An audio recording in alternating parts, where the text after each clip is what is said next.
1월 1일 첫날에 일본에서 큰 지진이 일어났습니다. 새 첫날. 많은 사람들은 용의 해라고 우리 푸른 그 청룡의 해라고 하면서 기운을 받아서 힘차게 잘 살아보자는 그런 다짐을 하던데, 참 일본에서는 그렇게 하루아침에 그야말로 모든 것을 잃어버리고 잿더미가 되는 그러한 현상을 일어났습니다. 어쩌면 하나님께서 이것이 우리들에게 인생이 이런 거야 라고 경고해 주시는 것이 아닐까. 아무것도 보인 것이 없으니 아무것도 가지 못하는 그러한 인생, 그것이 너의 인생이다 라는 것을 우리에게 사인으로 보여주시는 것이 아닌가 생각합니다. 어쨌든 이재민들이 얼마나 많은 사람들이 그 고통을 또 당하겠습니까? 그들이 잘 회복되고 또 치유될 수 있는 그 길이 속히 열렸으면 좋겠습니다. 오늘 설교는 사실 주일 설교하고 조금 이렇게 겹쳐지는 부분이 많기 때문에 듣다가 졸리면 눈을 감으시고 졸다가 마지막 결론 때 다 이렇게 결론이 다 하면 반짝반짝 하셔가지고 마치 다 듣고 있었던 것처럼 그렇게 해주시면 감사하겠습니다. 우리는 율법에 대해서 그리고 복음에 대해서 이렇게 지난 시간에 알아보았습니다. 율법하면 마치 이것을 지키면 상을 주고 안 지키면 벌을 받는다, 그런 느낌이 들지 않습니까? 실제로 성경에도 레위기나 신명기에 보면 내가 너에게 이런 명령을 지키면 이러이러한 복이 있고 들어가도 복을 받고 나가도 복을 받고 하는 그런 말씀이 있고, 이것을 지키지 않으면 너희가 이런 저주를 받을 거야. 너희가 죄에 내가 7배나 더 벌을 더해 줄 거야. 이런 무서운 경고가 있지 않습니까? 그래서 율법하면 참 그런 느낌이 많이 듭니다. 사실 모든 고등 종교에 그들의 법이 있습니다. 그들 나름대로의 율법이 있고 그 법을 지키려고 어쩌면 우리 기독교인들보다 크리스찬들보다 더 열심히 그 법을 지켜 행하려고 하고 있습니다. 엄청나게 수련을 하고 있고 자기 자신을 절제하고 어떤 그런 일들을 하고 있습니다.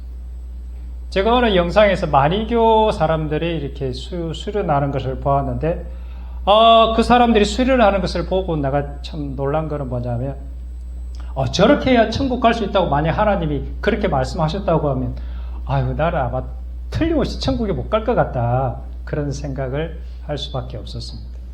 일단 이 사람들은 보니까 남자들은 하여튼 옷을 다 벗어야 돼요. 진짜 팬티까지 다 벗고 그냥 살아가는 거예요. 그러니까 자기 소유가 하나도 없다라는 거 진짜 상징을 표현하는 거죠. 그리고 이 옷을 다 벗어야 되니까 사실은 상상해보면 제 몸이 얼마나 이 마른 뼈다구입니까? 아이고, 이게 끔찍하죠. 그리고 이 사람들은 집도 없습니다.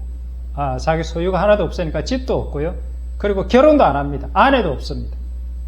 그리고 평생 순례길을 떠나는 것입니다. 그냥 맨바닥, 그 신발도 안 신습니다. 신발도 안 신고 이렇게 부채 같은 거 이상하게 이런 같은 거 하나 이렇게 들고 다니면서 이렇게 순례길을 매년 코스를 이렇게 돕니다.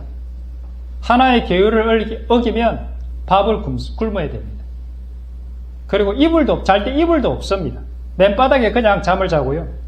그리고 머리카락이 길어지면 이렇게 칼로 이렇게 머리카락을 자르는 게 아니라 머리카락을 이렇게 한 달에 몇 달씩 다 뽑아가지고 다 없앱니다. 얼마나 끔찍합니까? 손가락으로 머리카락을 뽑아야 돼요. 정말 저는 죽을 때 깨어나도 도저히 그렇게는 못할 것 같더라고요. 그런데 하나님의 법, 성경의 말씀도 우리가 그 사람들이 그들의 계율과 율법을 지키는 것처럼 우리가 그렇게 철저히 지켜야 할까요? 아니면 안 지켜도 되겠습니까? 어떻게 생각하십니까? 오늘날 그 이스라엘의 정동파 유대인들이 있지 않습니까? 그 유대인들처럼 하나님의 계명과 율법을 그렇게 철저하게 지켜야 할까요? 아니면 안 지켜도 상관이 없을까요? 혹 그렇게까지 정도는 지켜내지 않더라도 적당하게 내가 지키고 수 있는 부분, 또 지키고 싶은 부분은 그래 내가 지키면 되는 거 아닌가, 혹시 그렇게 생각하십니까? 그러면 어떤 것은 내가 그 율법을 지켜야 되고 또 어떤 것은 지키지 않아야 된다고 그러면 그거를 그 판단하는 기준은 또한 어디에 있습니까? 구약의 율법에 이런 말씀이 있습니다. 출애굽기 31장에 보면 엿새 동안은 일할 것이나 일곱째 날은 큰 안식일이니 여호와께 거룩한 것이라. 안식일에 일하는 자는 누구든지 반드시 죽일지니라. 이 말씀 들으면 어떤 생각이 드십니까? 안식일 일을 해야 됩니까? 말아야 됩니까? 그리고 일한 사람 우리가 죽여야 됩니까? 그런 것 같지는 않은데. 또 레위기 20장 27절에 이런 말씀이 있습니다. 남자나 여자나 접신하거나 박수무당이 되거든 반드시 죽일지니 곧 돌로 그를 치라. 그들의 피가 자기들에게로 돌아가리라. 그럼 우리 주변에 있는 박수무당 그리고 접신하는 사람들을 우리가 돌로 쳐 죽여야 되는 것입니까? 그대로는 또 할 수 없을 것 같은 느낌이 들지 않습니까? 그럼 또 이런 글은 어떻습니까? 창세기 10장에 보면 17장에 보면 너희 중에 남자는 다 할례를 받으라. 이것이 나와 너와 너희 후손 사이에 지킬 내 언약이니라. 너희는 표피를 베어라. 이것이 나와 너희 사이의 언약의 표징이니라. 하나님과 우리 사이의 표징이 할례를 행하는 것. 성경 말씀에 할례를 행하라고 했으면 우리가 할례를 그럼 우리도 할례를 받아야 되는 것입니까? 레위기 19장에는 이런 말씀이 있습니다. 너희는 도둑질하지 말며 속이지 말며 서로 거짓말하지 말라.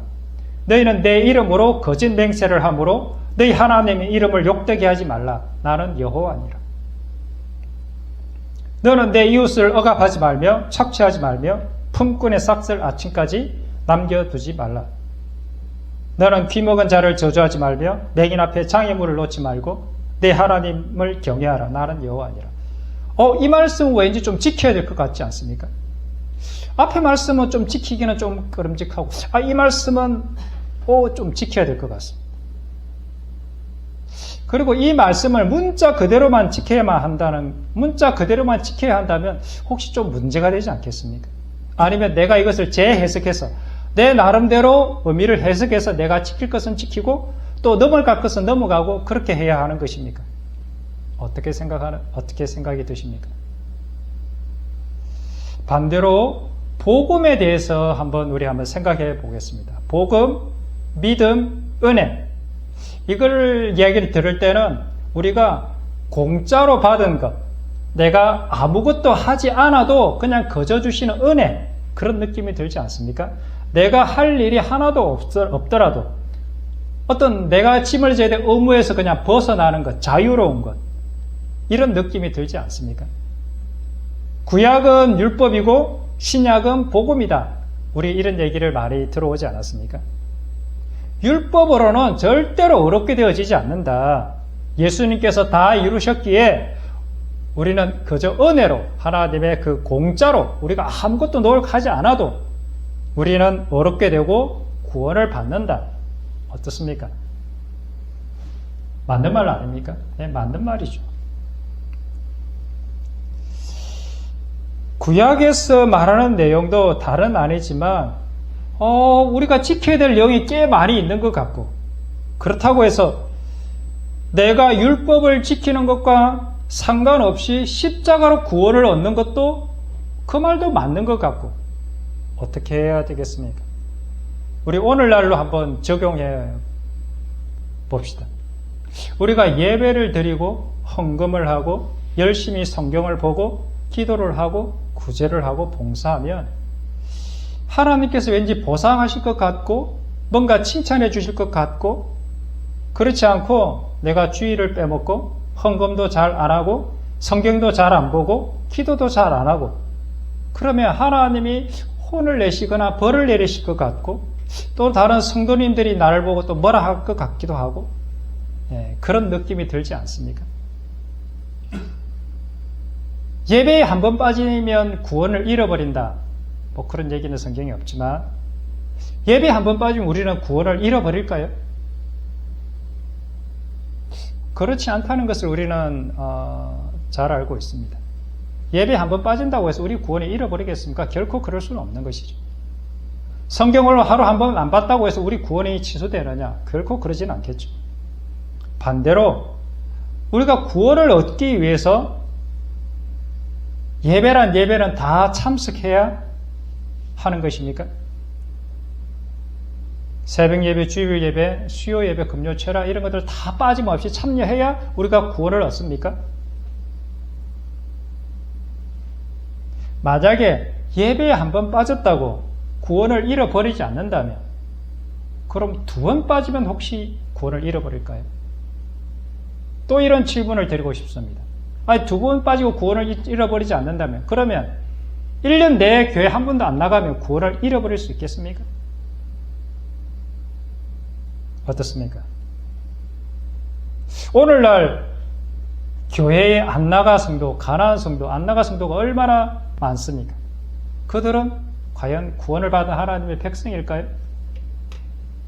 교회에 안 나가도 구원을 받을 수 있다면 우리는 교회에 왜 나가야 됩니까? 그렇게 힘들게.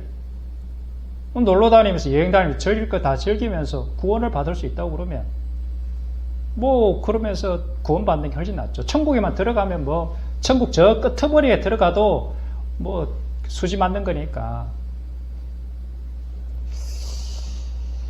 엊그제 잠깐 유튜브 영상을 보는 시간이 있었는데, 이 목사님의 이제 설교였습니다. 설교였는데, 짧은 설교 말씀이었는데, 이 목사님께서는, 이렇게 구원을 잃어버릴 수 있다라고 전하는 목사에 대해서 이렇게 조금, 싹군 목사 내지는, 그런 잘못된 목사, 이런 말씀으로 이렇게 말씀하셨습니다. 그분의 말씀은 하나님이 한 번 주신 구원은 절대로 잃어버릴 수 없다. 왜냐하면 하나님 주신 구원은 하나님께서 그 사람을 붙들고 있기 때문에 절대로 그 사람을 놓지 않는다. 우리 이런 말씀 많이 들어오지 않았습니까? 저도 물론 많이 들어왔습니다. 우리 악수예와 그런 많이 들죠. 악수예 서로가 이제 악수를 해서 잡고 있는데 내가 하나님의 손을 놓더라도 하나님이 나를 붙들고 있다. 그런 예화 많이 보지 않습니까? 저는 그것이 사실이라고 생각합니다. 하나님 우리를 붙들고 있는 건 사실입니다. 우리의 구원은 하나님께서 거저 주셨기 때문에 우리가 뭘 잘해서 얻는 것도 아니다. 구원은 결코 우리의 행위로 말미암지 않고 하나님께서 공짜로 선물로 주신 것이다. 그래서 그냥 그저 받기만 하면 된다. 그저 믿기만 하면 구원은 우리 것이 된다. 우리가 할 것은 아무것도 없다. 그렇게 말씀을 하시더라고요. 따라서 우리가 아무것도 한 것이 없기 때문에 우리가 아무것도 하지 않아도 구원을 잃지 않는다. 한번 얻은 구원은 우리가 어떤 일을 하더라도 잃지 않는다. 라고 말씀하셨습니다. 어떻게 생각하십니까? 한번 얻은 구원은 절대로 우리가 잃어버릴 수 없는 것입니까? 저는 이 말씀이 맞죠.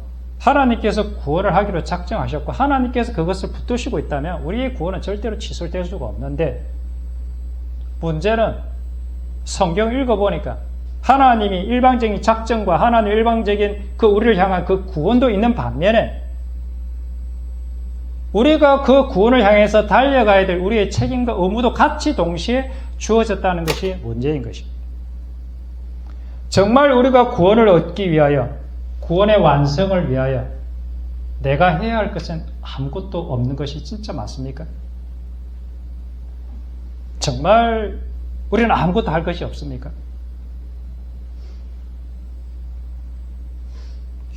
만약 우리가 아무것도 하지 않아도 천국에 갈 수가 있다면 그러면 지옥 가는 사람들은 왜 생기는 것입니까?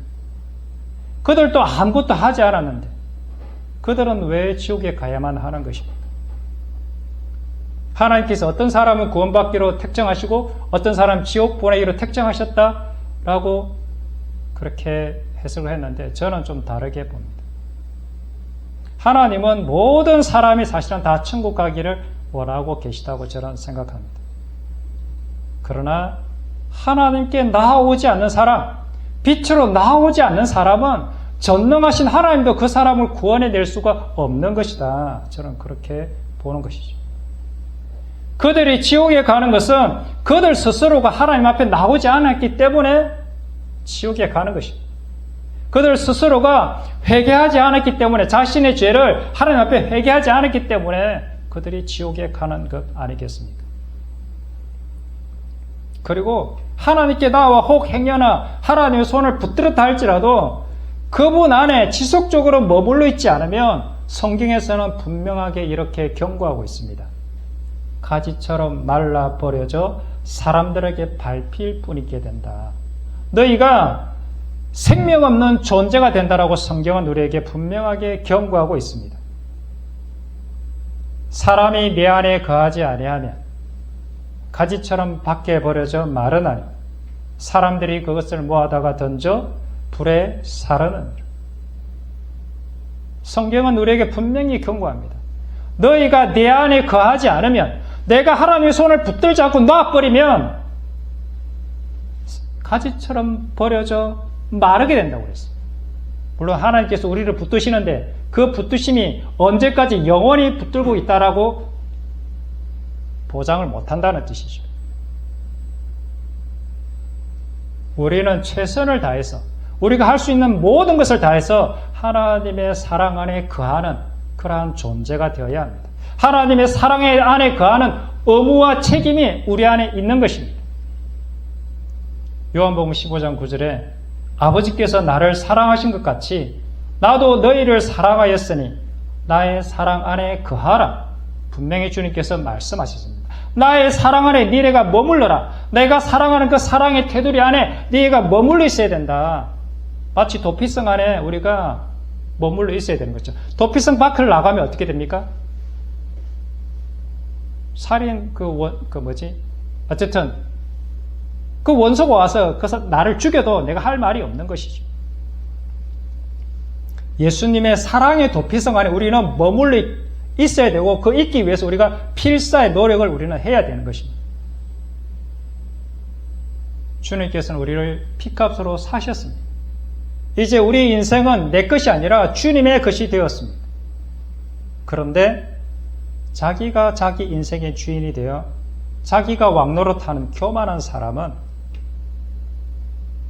또 세상에서 하나님 없이도 잘 살아가는 사람은 하나님도 어떻게 해볼 도리가 없는 것입니다. 그 전능하신 하나님도 그렇게 교만한 사람에게는 어떻게 해볼 도리가 없는 것입니다. 자기가 왕인데, 자기가 하나님의 말씀, 하나님의 뜻이 아닌 자기가 자기 나라의 임금인데 어떻게 하나님의 뜻이, 하나님의 그 나라가 그 사람 속에 이루어질 수가 있겠습니까? 또한 한 가지 문제가 있습니다. 문제는 내가 하나님의 말씀에 대해서 들었습니다.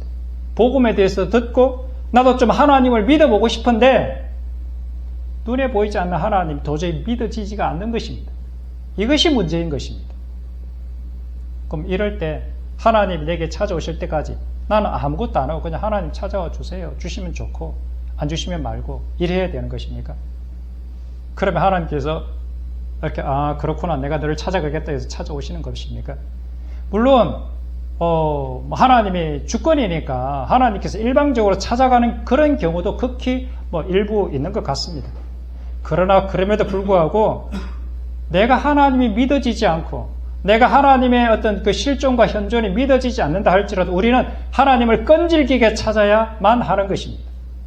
자기가 말씀이 믿어지지 않아도 믿기로 작정하고 결단하고 믿음의 삶으로 한 발을 내디뎌야만 하는 것입니다.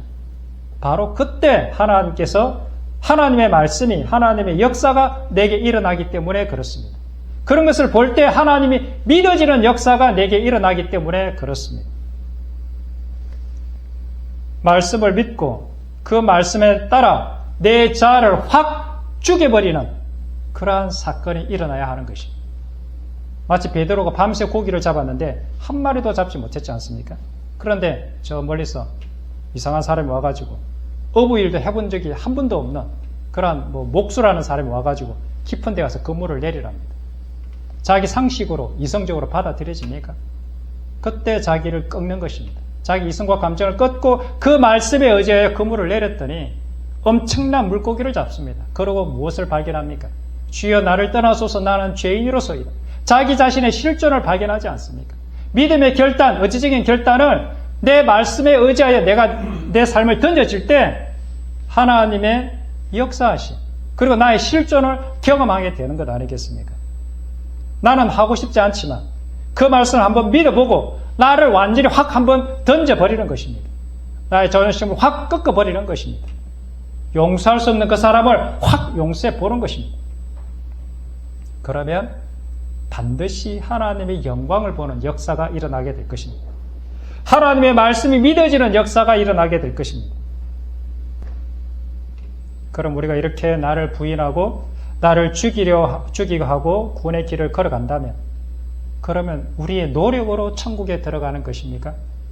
하나님 나라에 들어가기 위해서는 우리의 공로가 필요하다는 말씀입니까?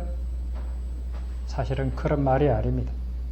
우리의 노력으로 구원을 얻는다는 말이 아니라 내 자아를 부인하면 나의 뜻, 나의 생각을 꺾어버리고 하나님의 말씀이 내 안에 이루어지기를 하나님의 말씀에 나를 내어 맡기면 하나님의 말씀이 내 안에서 역사해서 나를 하나님의 사람으로 만들어가는 것입니다. 누가 하는 것입니까? 하나님의 말씀이 나를 그렇게 만들어가는 것입니다. 그런데 내 자아, 내 고집, 나의 뜻이 있는 사람은 그 말씀이 나를 그렇게 만들어갈 수가 없는 것 아니겠습니까? 그 생명의 말씀이 없으면 내가 예수님의 그 십자가 사랑이 없으면 우리는 결단코 나를 부인하거나 나의 자아를 십자가에 못 박아 죽일 수가 없는 것입니다. 그래서 이 모든 것이 하나님의 은혜이고 하나님의 역사인 것입니다.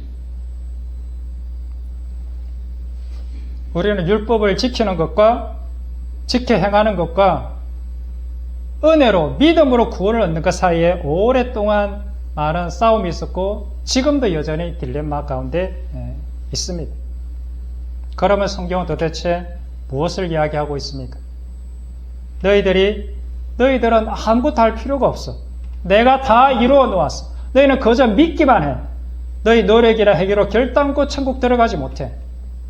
어떻습니까? 아멘이시죠. 저도 이 말씀에 아멘합니다. 우리가 할 것이 아무것도 없습니다. 구원은 우리가 결코 만들어낼 수 있는 것이 아닙니다. 인간이 결코 어떠한 것으로도 이 구원을 만들어낼 수가 없습니다. 그래서 요한복음 6장 44절에 나를 보내신 아버지께서 이끌지 아니하시면 아무도 내게 올 수 없으니 오는 그를 내가 마지막 날에 다시 살리리라. 하나님께서 이끌지 않은 사람은 올 수 없다고 성경이 이야기하고 있습니다. 그리고 고린도전서 12장에 보면 그러므로 내가 너희에게 알리노니 하나님의 영으로 말하는 자는 누구든지 예수를 저주할 자라 하지 않고 또 성령으로 아니하고는 누구든지 예수를 주시라 할 수 없느니라. 맞습니다. 우리의 힘으로는 절대로 구원을 이룰 수가 없고 그분이 성령이 아니고서는 예수 그리스도를 나의 주라고 고백할 수 없는 것입니다. 그분이 우리 안에 들어오셔야 하는 것입니다. 그러나 또한 우리가 그저 하나님이 나를 택하셨다고 하나님이 나를 구원하셨다고 믿는다고 말한다고 해서 내 머릿속에 그렇게 인정한다고 해서 그 사람이 자동적으로 구원받느냐 자동적으로 천국 들어가느냐 성경은 그렇지 않다라고 이야기하고 있습니다. 저희 동생이 있는데 예전에 이제 제가 군대 제대하고 나서 이제 동생이 청년부 이렇게 다닐 때 같이 이제 교회를 열심히 다녔습니다. 저보다 동생이 더 인기도 많고 앞에 찬양 사역도 하고 리더는 아니지만 하여튼 찬양팀도 하고 그랬어요. 근데 지금은 교회를 나가지 않습니다. 자기 사업을 열심히 하고 있습니다. 이번에 시골 가서 잠시 이야기할 기회가 있었는데 자기는 그래도 기독교인처럼 이렇게 나도 그렇게 기독교인 같다. 기독교를 믿는다. 이렇게 하는 것 같습니다. 성경에서 가르친 대로 착하게 살려고 하고 다른 사람에게 피해를 주지 않으려고 하고 그리고 이렇게 좀 나름대로 할 수 있는 좀 베풀게 살려고 하고 나 그렇게 살려고 한다. 언젠가는 내가 교회 기회 되면 나갈 거다. 이렇게 이야기하더라고요. 제 주변이 아니라 우리 주변에 제 동생 같은 사람들이 꽤 많이 있는 것 같습니다. 성경은 우리에게 이렇게 말씀하고 있습니다. 우리가 우리의 구원을 이루어가고 완성해 가는 데 있어서 우리가 반드시 애쓰고 힘쓰고 노력해야 하는 부분이 있다라고 성경은 줄기차게 우리에게 이야기하고 있습니다.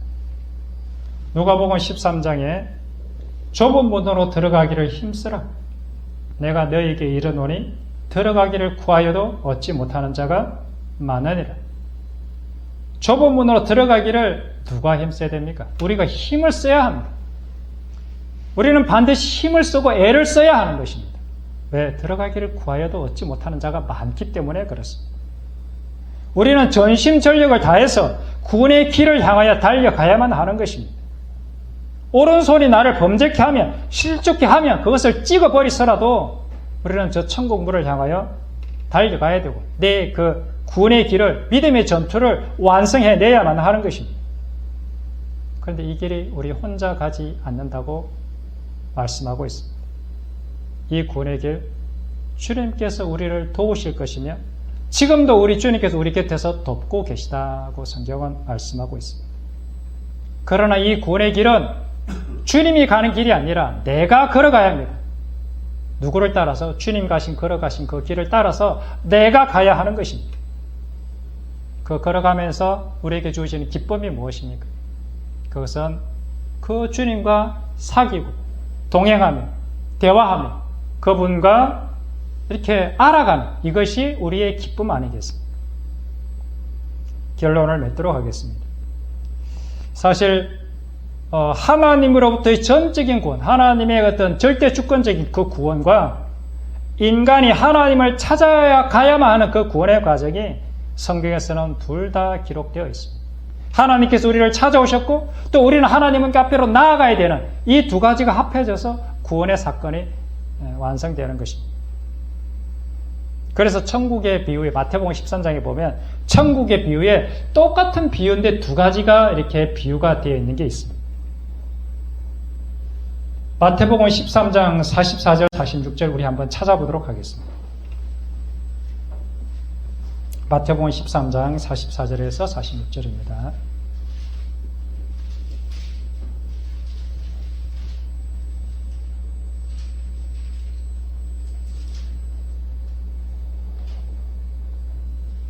네, 다 같이 읽도록 하겠습니다. 시작.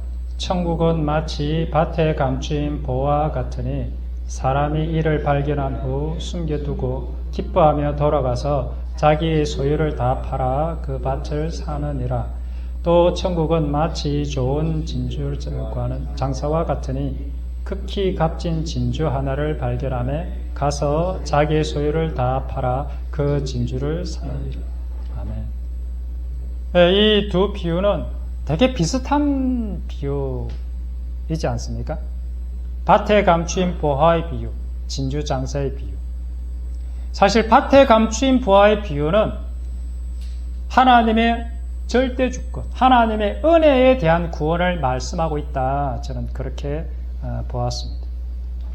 농부가 보화를 발견하려고 결코 찾으려고 하지 않았습니다. 농부가 자기 노력을 애써서 그 보화를 발견해야 됐다고 의도를 품지 않았습니다. 그런데 어느 날 그 보화가 내 앞에 탁 다가온 것입니다. 그러니까 우연히 그 보화가 내게 온 거죠. 그냥 전적인 은혜가 아니겠습니까? 그러나 그럼에도 불구하고 은혜임에도 불구하고 그 보화를 내 소유로 만들기 위해서 이 사람이 해야만 했던 게 무엇입니까? 자기 자신의 전 재산, 전 존재, 전 인생을 팔아야만 그 보화를 내 것으로 만들 수 있다는 것이었습니다. 다음은 이 좋은 진주를 구하는 장사는 또 어떻습니까? 이 사람은 좋은 진주를 구하려고 자기가 의도적으로 찾아다녔습니다. 이 세상에서 가장 좋은 진주, 가치 있는 진주가 어디에 있을까? 그렇게 전국 방방곡곡 전 세계를 돌아다녔습니다. 자기 인생에서 가장 소중한 것이 뭘까? 인생이란 도대체 뭘까? 산다는 게 뭘까? 나라는 존재는 어떠한 존재인가? 신은 있는가? 그것이 궁금해서 찾고 찾았던 사람입니다. 그런데 어느 날 극히 값진 진주를 발견하게 된 것입니다. 어느 날 천국의 보화를 발견하게 된 것입니다. 어느 날 예수 그리스도의 십자가를 발견하게 된 것 아니겠습니까? 그러나 그럼에도 불구하고 이 사람도 앞에 있는 농부와 마찬가지로 이 보화를 자기 것으로 만들기 위해서는 뭐가 필요했습니까? 자기 자신의 전 재산을 다 팔아야 그 부활을 내 것으로 만들 수 있다는 것 아니겠습니까? 자기 자신의 전 인생, 전 존재를 다 팔아야 하늘의 복음, 구원의 복음, 천국의 복음, 예수 그리스도의 십자가의 사랑을 그렇게 해서 자기 것으로 만들 수 있었던 것입니다. 성경은 구원에 있어서 하나님의 절대 주권을 사용함과 동시에 인간의 자유의지 또한 사용하신다는 것을 우리는 알아야 할 필요가 있습니다.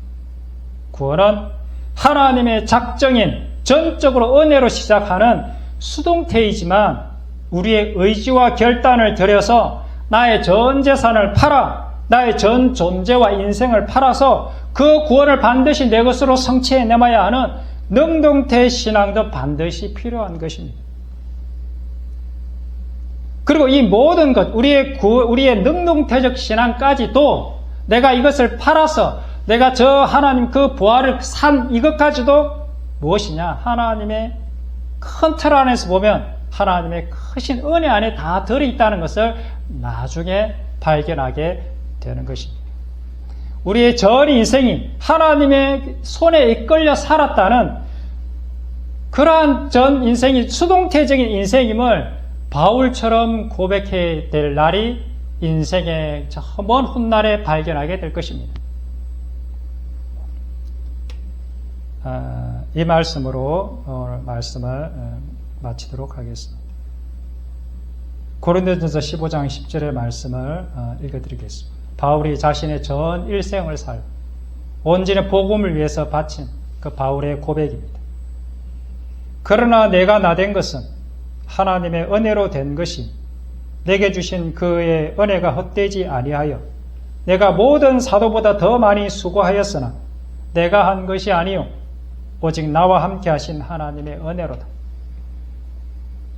우리의 신앙생활은 우리가 하나님 앞에 우리의 모든 것을 들여서 충성을 들여서 우리의 열심을 들여서 해야 됩니다. 그러나 그것이 내 열심이 아니라 내 안에 계신 성령님의 열심으로 열심을 들여서 뭘 해야 되냐? 열심을 들여서 나를 죽이는 작업이에요. 내 자아가 없어지는 작업, 나의 존재가 사라지는 작업. 그 작업을 해야 하늘의 보화가 내게 들어와 하늘의 보화가 내게서 나가게 되는 것입니다. 그러나 이 모든 것이 다 하나님의 은혜 안에 있다는 것. 이것이 성경이 우리에게 들려주시는 구원의 메시지가 아닐까 생각합니다. 기도하겠습니다.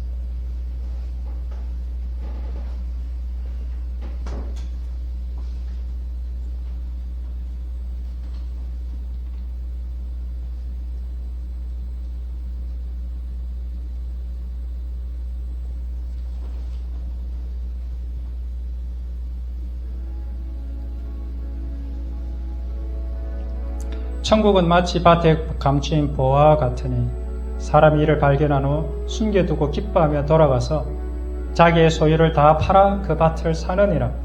또 천국은 마치 좋은 진주를 구하는 장사와 같으니 극히 값진 진주를 하나를 발견하며 가서 자기의 소유를 다 팔아 그 진주를 사느니라.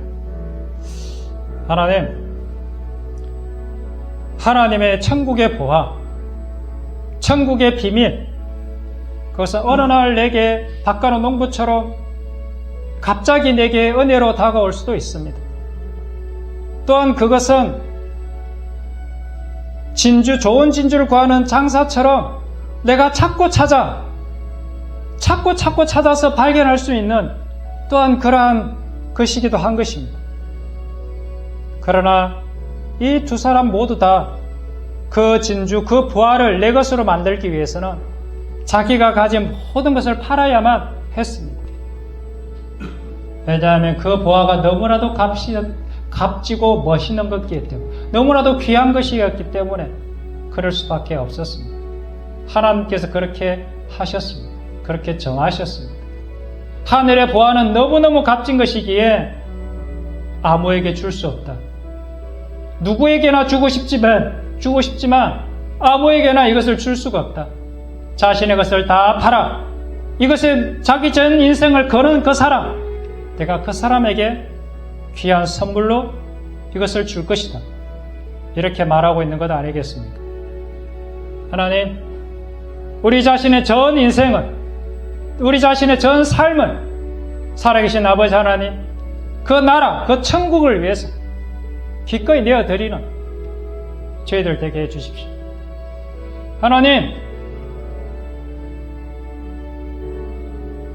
하나님께서는 온전한 재물을 기뻐하신다고 하셨습니다.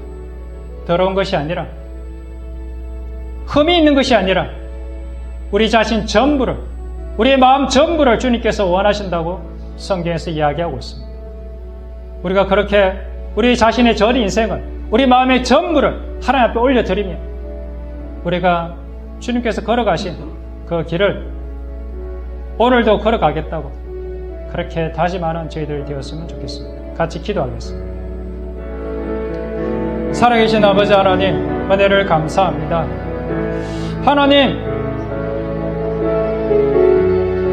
하나님이 우리의 왕이십니다. 하나님 우리의 전부가 되십니다.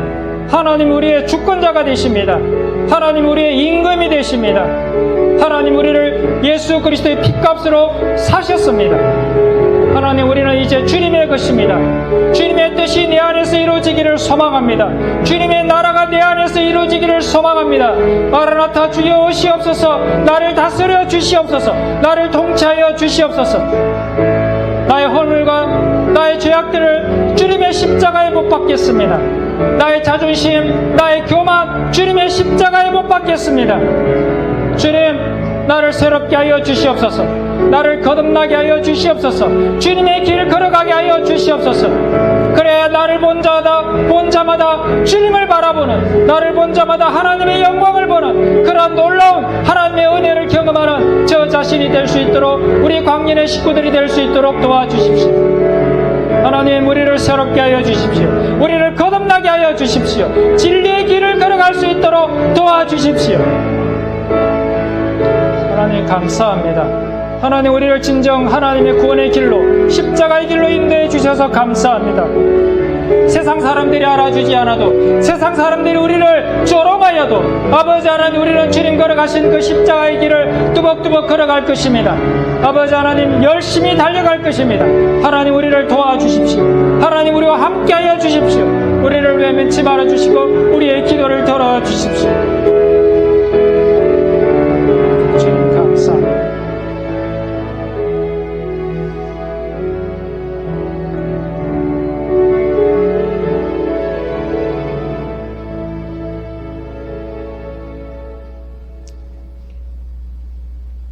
하나님, 그러나 내가 나 된 것은 하나님의 은혜로 된 것이니 내게 주신 그의 은혜가 헛되지 아니하여 내가 모든 사도보다 더 많이 수고하였으나 내가 한 것이 아니요 오직 나와 함께 하신 하나님의 은혜로다. 아멘. 주님, 우리가 주를 향하여, 주께서 그 부르심을 향하여 사도 바울처럼 우리가 달려갈 길을, 우리가 끝까지 달려갈 수 있기를 소원합니다. 세상이 요란하고 세상이 참 어지럽습니다. 무슨 일이 우리에게 어떤 일이 일어날지 모릅니다. 그러나 우리가 붙드는 것은 하나님의 그 신실한 약속, 그 말씀, 우리가 그것을 붙듭니다.